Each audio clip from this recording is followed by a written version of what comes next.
অনেকে হাঁসটা ভালোভাবে পরিষ্কার করতে পারে না বা এটা অনেক সময় সাপেক্ষ বলে হাঁসটা খেতে চায় না।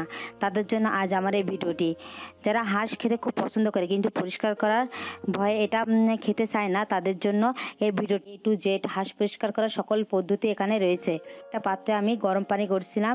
গরম পানি এটা হবে ফুটান্ত গরম পানি, হালকা গরম পানি হলেও কিন্তু হবে না। তাই ফুটান্ত গরম পানিতে আমি এই পানিটা একটা গামলায় ঢেলে নিয়েছি। ঢেলে নিয়ে হাঁসটা আমি এই পানির ভিতরে, ফুটান্ত গরম পানির ভিতরে দিয়ে দিলাম। এখন হাঁসটা একটা লাঠির সাহায্যে আমি বারবার উলট পালট করে দিচ্ছি, কারণ পানিটা অনেক গরম। এই গরম পানির ভিতরে হাত দেওয়া সম্ভব না, তাই আপনারা অনবরত হাঁসটা নাড়াচাড়া করে পানির ভিতরে রাখবেন। তাহলে হাঁসের গায়ের যে লোমটা থাকে ওই লোমটা গরম পানির সাহায্যে নরম হয়ে যাবে, ওঠাতে সুবিধা হবে। আর এইভাবে লাঠি দিয়ে নাড়াচাড়া করতে করতে দেখবেন এক পর্যায়ে হাঁসের গা থেকে লোমটা উঠে আসছে। তখন আপনারা হাঁসটা পানি থেকে নিচে নামিয়ে পরিষ্কার করা শুরু করবেন। হাঁসটা আমার দেখেন একটা লাঠির সাহায্যে আমি নাড়াচাড়া করে দেখছি লোমটা উঠে আসছে।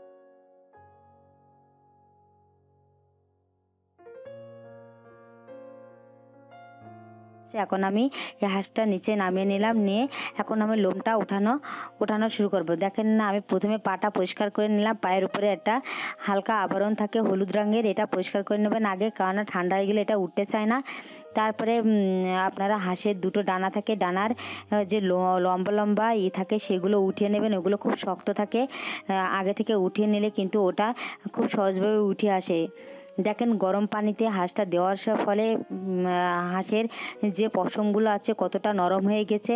আর দেখেন হাত দিয়ে একটু আলতোভাবে টান দিলে কিন্তু সবগুলো পরিষ্কার হয়ে যাচ্ছে। এটা পরিষ্কার করতে কিন্তু কোনো বল প্রয়োগ করা হচ্ছে না বা অনেক জোরে এটা ওঠানো লাগছে না। সামান্যভাবে আপনারা হাত দিয়ে এটা টেনে দিলে এই পশমগুলো উঠে আসছে। দেখেন কত সুন্দরভাবে উঠে আসছে খুব অল্প সময়ের ভিতরে।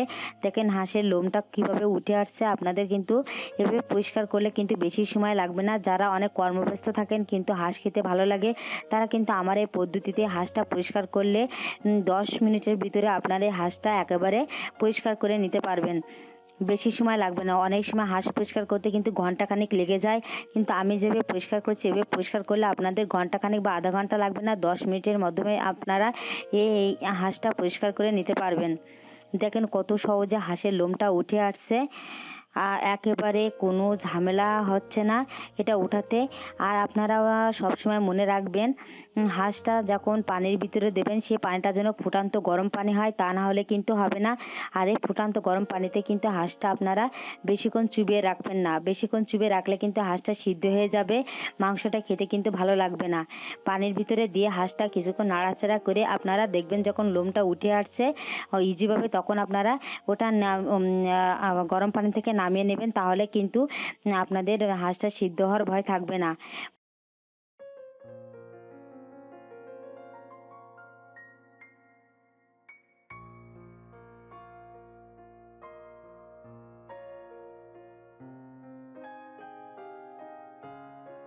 আমি আবার হাঁসটা গরম পানির মধ্যে দিয়ে দিয়ে নিলাম।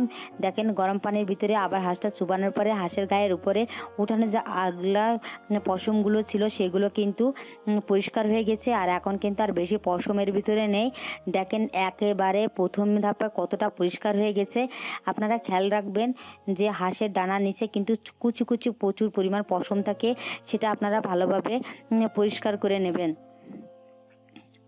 আমি দুটো ডানারের পিছনের অংশের পরিষ্কার করে নিলাম। কিছু কিছু বড় বড় পশম আছে সেগুলো হালকাভাবে করলে হচ্ছে না, সেগুলো কিন্তু আমি হাত দিয়ে উঠিয়ে নিলাম।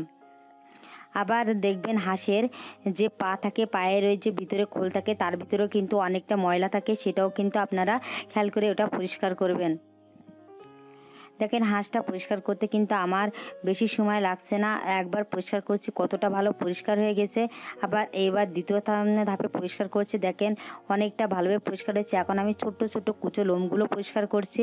দেখুন কত সুন্দরভাবে লোমগুলো উঠে আসছে। এভাবে পরিষ্কার করলে কিন্তু আপনার একেবারে ছোট্ট ছোট্ট যে পশমগুলো থাকে সেগুলো কিন্তু উঠে আসে। দেখেন কত সুন্দরভাবে এটা পরিষ্কার করা যাচ্ছে।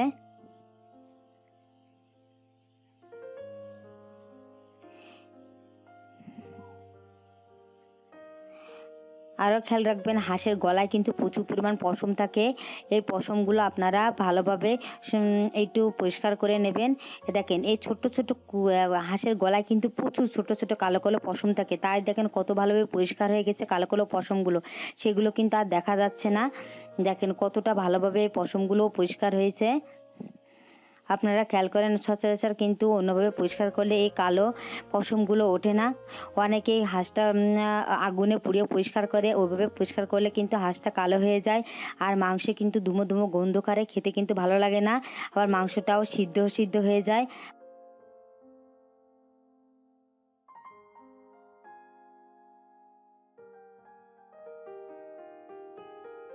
আমি মাথার অংশের পশমগুলো পরিষ্কার করে নিলাম। এবার দেখেন মাথার অংশের পশমগুলো কতটা সুন্দরভাবে পরিষ্কার হয়ে গেছে। এখন আর একবার আমি গরম পানির ভিতরে হাঁসটা দিয়ে ধুয়ে নিলাম। দেখেন আলগা যে পশমগুলো সেগুলো কিন্তু আবারও পরিষ্কার হয়ে গেছে। এখন আমি একেবারে শেষে যে ছোট্ট ছোট্ট লোমটা থাকে একেবারে কুচো কুচো সেগুলো পরিষ্কার করে নিচ্ছি। বেশিরভাগ আপনারা খেয়াল করবেন, হাঁসের কিন্তু ডানায় পশম থাকে, এই পশমগুলো কিন্তু উঠতে চায় না। তাও দেখেন আমার কতটা সুন্দরভাবে এটা পরিষ্কার হয়ে গেছে।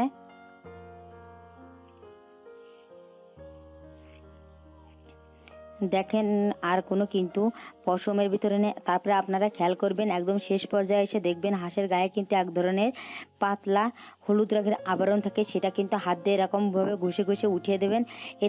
এটা পরিষ্কার করার জন্য অনেকে তারের মাজনি ব্যবহার করে। আমার মতে তারের মাজনির প্রয়োজন হয় না। তারের মাজনি দিয়ে ঘষলে কিন্তু অনেক সময় হাঁসের চামড়াটা ছিলে যেতে পারে, এতে চর্বিটা নষ্ট হয়ে যায়।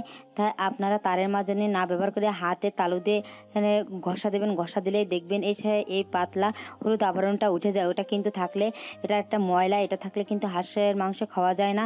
তাই আপনারা এটা হাত দিয়ে ভালোভাবে ঘষে পরিষ্কার করে নেবেন।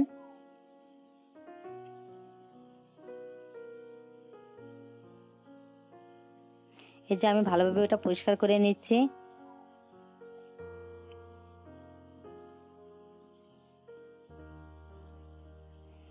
দেখেন কতটা সুন্দরভাবে এটা পরিষ্কার হচ্ছে।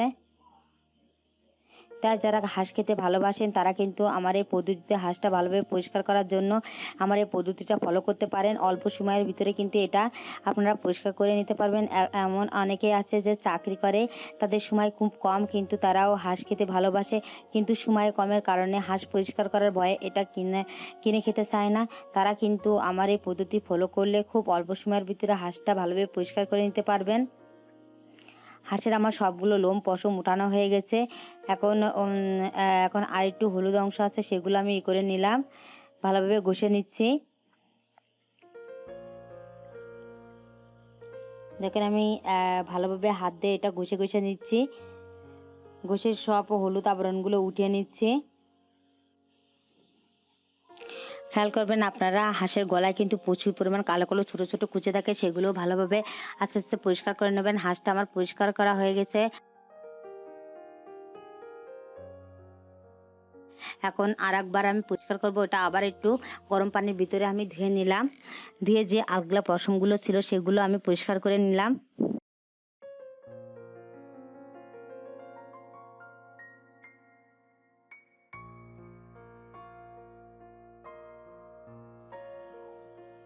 দেখেন এখনই কিন্তু হাঁসটা সাদা দেখা যাচ্ছে।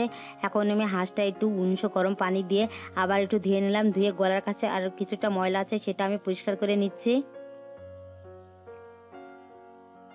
দেখেন কতটা কাছ থেকে দেখাচ্ছে, তাও দেখেন তেমন কোনো গলায় দেখেন অনেকে দেখবেন হাঁসের গলায় প্রচুর পরিমাণ কালো কালো থাকে। আমার হাঁসটার গলায় দেখেন কোনো কালো কালো নেই, ওটা কিন্তু সবটাই উঠে গেছে গরম পানি দেওয়ার জন্য। আমি ভালোভাবে গলাটা পরিষ্কার করে নিচ্ছি। যে হাঁসটা আমার পরিষ্কার করা হয়ে গেছে, দেখেন কতটা সুন্দরভাবে এটা পরিষ্কার হয়েছে। কোনো সাদা সাদা লোম কোনো কিছুই নেই।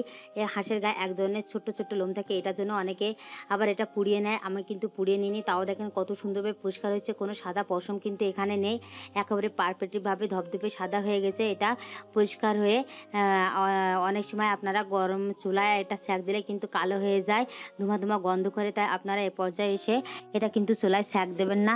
এভাবে পরিষ্কার করলে কিন্তু সব ধরনের ছোট বড় পশমগুলো উঠে যায়। তাই আপনারা চেষ্টা করবেন এমনভাবে এটা পরিষ্কার করার। আমি যেভাবে পরিষ্কার করছি এটা যদি আপনাদের পছন্দ হয়ে থাকে তাহলে আমার ভিডিওটিতে একটি লাইক করবেন, শেয়ার করবেন ভিডিওটি বেশি করে, যাতে অন্যরা দেখার সুযোগ পায়, এবং ভালো মন্দ কমেন্টস করে জানাবেন পরিষ্কার করার পদ্ধতিটা সঠিক হয়েছে কিনা, বা আপনাদের ভালো লেগে থাকলে কিন্তু কমেন্টস করে আমাকে জানাবেন। আর আমার চ্যানেলের নতুন নতুন ভিডিওগুলো সবার আগে পাওয়ার জন্য আমার চ্যানেলটি সাবস্ক্রাইব করবেন এবং পাশে থাকা বেল আইকনটি চালু করে আপনারা আমার পাশে থাকবেন। ধন্যবাদ সবাইকে।